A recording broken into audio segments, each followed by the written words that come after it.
একটি প্রশ্ন হচ্ছে সংগঠনকে যুগোপযোগী করে গড়ে তোলা, এবং আমরা যদি এই ত্যাগের মূল্যায়ন করি, ত্যাগী নেতাকর্মীদেরকে সংগঠনের মূল দায়িত্বে নিয়ে এসে ইউনিট, ওয়ার্ড এবং থানা এবং মহানগরে যদি আমরা তাদেরকে স্থান করে দিতে পারি, যারা সংগঠনকে ভালোবাসে তাদের চাওয়া পাওয়ার কিছু থাকে না।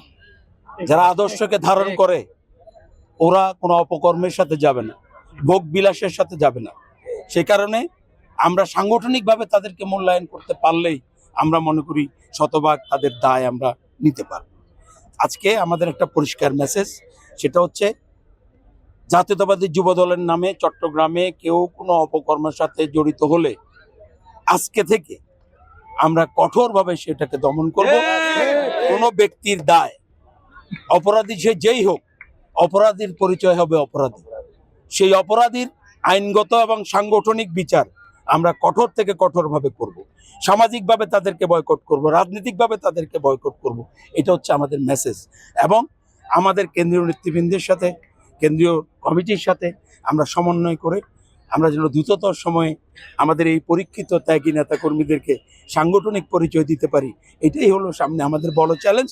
এবং তারেক রহমানের দেশ গঠনের চিন্তাকে ধারণ করে আমরা যুগোপযোগী সংগঠন তৈরি করে জনগণের কাছে তারেক রহমানের রাষ্ট্রের চিন্তা, রাষ্ট্রের উন্নয়ন কর্মকাণ্ডকে পৌঁছে দেওয়া এবং দেশের বিরুদ্ধে সকল ষড়যন্ত্রের বিরুদ্ধে জনগণকে সোচ্চার করে সাংগঠনিকভাবে প্রস্তুত করা, এটা আজকের দিনে আমাদের চ্যালেঞ্জ।